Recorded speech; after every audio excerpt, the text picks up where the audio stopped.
Šokantna istina koja decenijama leži zakopana duboko u mračnoj prošlosti jednog od najpoznatijih televizijskih lica, napokon izlazi na videlo, a detalji koji isplivavaju lede krv u žilama i ostavljaju javnost bez teksta.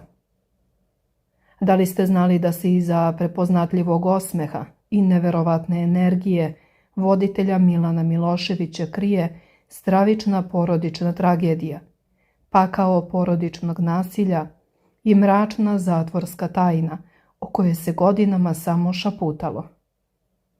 Šta se zapravo dogodilo te kobne noći iza rešetaka i kakva je nepravda naterala čoveka da napravi najradikalniji korak i zauvek prekine svoj život? Ostanite sa nama do kraja, jer vas u nastavku očekuju do sada neviđeni detalji, svedočenja koja slamaju srce i potresne reči koje su ugasile i poslednju nadu. Obavezno lajkujte video ukoliko podržavate istinu. Napišite u komentarima vaše mišljenje. Da li je pravda bila u ovom slučaju potpuno slepa? Podelite video sa prijateljima i rodbinom kako bi ceo svet čuo priču koja ne sme biti zaboravljena. Kada pomislite da ste čuli najpotresniju životnu priču, pojavi se Milan Milošević koji je ogolio dušu do gole kože. Da li je moguće da čovek koji svake večeri zabavlja milione na televiziji krije ovako mračne tajne? Milan Milošević danas je jedno od najpoznatijih TV lica, čovek koji je svojom harizmom osvojio srca miliona. Iza sebe krije detinjstvo koje više podsjeća na horor nego na životne priče.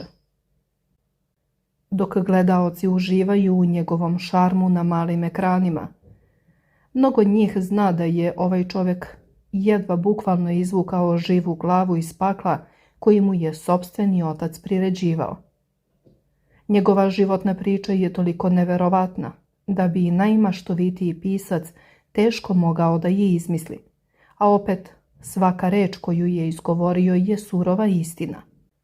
Kako je Milan i sam ranije za medije pričao, odrastao je u atmosferi prožetoj konstantnim strahom i nemilosrdnim porodičnim nasiljem koje je sprovodio njegov otac pod snažnim uticajem alkohola. U svojim javnim istupanjima i potresnim ispovestima Milošević je bez ulepšavanja opisivao kako je sa majkom izbezumljeno bežao iz kuće u kasnim noćnim satima, tražeći spas u obližnjim kukuruzima i mračnim šupama sa drvima za ogrev, dok je otac u stanju teškog pijanstva rušio i lomio sve pred sobom. Kako javnost saznaje iz njegovih ranijih intervjua, kuća u kojoj je odrastao bila je konstantno poprište stravičnih scena. Zidovi su često bili prekriveni krvlju i hranom, prekidači razbijeni, a vrata i prozori polupani, a struja često isečena, dok je komšiluk sve to posmatrao bez mogućnosti da pomogne, jer su nadležne službe u to vreme ovakve situacije tretirali isključivo kao privatne porodične stvari. Dodatnu težinu u ovoj porodičnoj drami davala je činjenica da Milan nije bio jedino dete koje je patilo u takvom okruženju. Njegov rođeni brat Zoran rođen je sa cerebralnom paralizom, pa je majka nosila nadljudski teret brige o bolesnom detetu, dok je istovremeno trpela torturu. Pored Zorana u kući je rastao i Milanov stariji polubrat Nenad, koga je majka dovela iz prvog braka nakon što je njen prvi suprug tragično nastradao, ostavivši Nenada kao siroče sa svega 4 nedelje života. Kako mediji prenose Milanova svedočenja, očuh je prema Nenadu bio posebno surov. Premlaćivao ga je svakodnevno do te mere da je dečak često bio u modricama, a netrpeljivost između njih dvojice rasla je do granica neslućenih razmera, pa su zapamćene i noći u kojima su ukrštali sekire u sred kuće dok je nesrećna majka u očaju pokušavala da ih razdvoji. Milan je bio prinuđen da počne da zarađuje već sa 11 godina kako bi pomogao porodici i sakupio novac za osnovne potrebe, dok su konstantno živeli na dug i kupovali hranu na crtu po lokalnim prodavnicama. Ipak najteži udarac za porodicu usledio je krajem 90-ih godina kada se polubrat Nenad našao u vrtlogu mutnih dešavanja i teških optužbi. Kako prenose mediji, Nenad je tokom ratnih dešavanja bio angažovan kao dobrovoljac, odakle je sa grupom ljudi doneo određeno oružje koje je skladišteno na tajnoj lokaciji. Kada je to oružje misteriozno nestalo iz šteka, celokupna krivica svaljena je upravo na njega pod optužbom da ga je preprodao. Glavni akteri te priče i ljudi koji su zapravo stajali iza cele operacije imali su dovoljno novca da plate moćne advokate i pobegnu od ruke pravde, ostavljajući Nenada na milost i nemilost pravosudnom sistemu. S obzirom na to da porodica Milošević nije imala finansijskih sredstava da angažuje privatnog branioca, Nenadu je dodeljen advokat po službenoj dužnosti, pa je nakon iscrpljujućeg i dugotrajnog procesa osuđen na drakonsku kaznu od čak 13 godina zatvora za delo za koje je do posljednjih dana tvrdio da ga nije počinio. Nakon izricanja presude i prebacivanja u kazneno-popravni zavod u Sremskoj Mitrovici, psihološki pritisak i osjećaj bezizlaznosti postali su nesnosni. Milan i njegova majka redovno su ga posećivali, gledajući kako se iz dana u dan urušava pod teretom nepravde i teških zatvorskih uslova. A onda je usledila noć koja je zauvek promenila sve i nanela rane koje nikada neće zaceliti. Koristeći samo jedan trenutak nepažnja zatvorskih čuvara, Nenad je u svojoj ćeliji napravio omču od čaršafa, vezao je za cev od radijatora i sebi oduzeo život u 30. godini. Vest o tragediji stigle su na najsuroviji mogući način. Policijski inspektori su pronašli Milanovu majku dok je bila na sahrani supruga svoje najbolje drugarice i saopštili joj tragične vesti, ne precizirajući odmah o kom je sinu reč, zbog čega se ona od šoka srušila na licu mesta. Tek nakon 3-4 sata, kada je došla sebi i počela da zapomaže "Moj Milane", inspektori su joj rekli da nije Milan, nego Nenad. Ta jeziva scena ostavila je duboke ožiljke na majčinoj duši. Nenad je imao 34 godine kada je prekinuo svoj život. Iza rešetaka je nakon ove jezive tragedije pronađeno oproštajno pismo koje je Nenad ostavio svojim najmilijima. U tim posljednjim rečima koje kidaju dušu i o kojima se i danas govori sa velikim bolom, optuženi mladić je jasno napisao da više ne može da podnosi nemilosrdnu nepravdu, da nema snage za život u laži i da ne može da provede godine iza rešetaka zbog tuđih greha i tuđeg novca. Ta pisana poruka ostala je kao nemi svedok tragične sudbine čoveka koji je izabrao smrt umjesto života bez slobode i ukaljane časti. Da bismo razumeli zašto je Nenad posegnuo za čaršafom te kobne noći, moramo se vratiti u njegovu prošlost. Nenad Milošević, kako prenose mediji, vratio se sa ratišta kao dobrovoljac, ali rat nije napustio njegovu glavu. Milan je otkrio da je njegov brat nakon povratka bio težak alkoholičar i patio od ozbiljnih psihičkih problema. On je znao da pije po 30-40 sati, po 2 dana. Alkohol ga je uništio. Najgore je bilo kada se vratio sa ratišta. On je znao nas noću da postroji sve i da idemo u kukuruze i čekamo kao ratno stanje. Ide i kuće sa nama. Moraš, ideš, jer smo mi znali da on nije normalan. Krili smo se kao od neprijatelja. Traume su bile toliko duboke da je Nenad svoju porodicu tretirao kao neprijatelja u svom dvorištu, postavljajući ih u kukuruz da čekaju nepostojeću opasnost. Zamislite tu scenu. U sred noći žene i deca beže u polja od sopstvenog sina i brata, skrivajući se, drhteći od straha, dok on vrišti rat, rat, rat. I dok je rat ostavio neizbrisive ožiljke na Nenadovoj duši, kod kuće ga je čekao još veći pakao, njegov očuh Stojan. Milan je potresno ispričao da je otac svakodnevno tukao Nenada bez ikakvog razloga. Kažu da je bio crn ceo od glave do pete, od kaiša i pruteva. Nije mogao da se skine, ni na fizičkom nikada. Svaki dan ga je moj otac tukao bez razloga.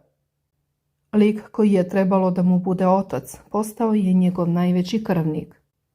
Kada je usledila optužnica za preprodaju oružja, Nenad je već bio slomljen čovek. Milan je naglasio da porodica nije imala novca za advokata. Iscrpljujuće suđenje, koje je trajalo par godina, okončano je drakonskom kaznom od 13 godina zatvora. Milan je uveren da je brat osuđen za nešto što nije uradio, odnosno da je bio mali igrač u lancu, dok su glavni krivci sa novcem pobegli. Nenad je tvrdio da je oružje nestalo iz šteka, a on je bio žrtveno jagnje. Iako su ga posećivali u zatvoru, Nenad nije mogao da podnese težinu kazne i pomisao na 13 godina iza rešetaka zbog nepravde. Nije mogao da se nosi sa tim i samo se preko noći obesio. Kako smo već rekli, Nenad je kobne noći 1999. godine iskoristio trenutak nepažnje zatvorskih čuvara, vezao čaršaf za cev radijatora u svojoj ćeliji u zatvoru u Sremskoj Mitrovici i presudio sebi. Iza sebe je ostavio poruku u kojoj je napisao da više ne može da podnese nepravdu. Ovo oproštajno pismo, čiji sadržaj nikada nije u potpunosti objavljen, predstavlja posljednji krik čoveka kojeg je sistem, porodice i život izneverili. Imao je samo 34 godine. Milan Milošević je u više navrata isticao da ga je upravo ova majčina patnja i gubitak brata obeležio za ceo život, ali i naučio da se bori kroz sve prepreke. Uprkos tome što su ga mračne senke prošlosti i egzistencijalni strahovi u pojedinim trenucima karijere dovodili do ivice ponora i misli o sopstvenom kraju, od koga ga je uvek odvraćala samo želja da sačuva svoju majku od nove nesreće. Ova tragedija je, kako Milan kaže, ubila njegovu majku. Rajka je bila posebno vezana za Nenada jer ga je sama othranila i odgajala, nakon što je ostala udovica u 19. godini. Nikada nije sebi oprostila što se udala za Stojana, čoveka koji je maltretirao njenog sina. Nakon Nenadove smrti Rajkin život krenuo je nizbrdo, a bol je ostao do kraja života. I dok je majka patila za izgubljenim sinom, a život u kući sa ocem tiraninom bio nepodnošljiv, Milan je tražio izlaz.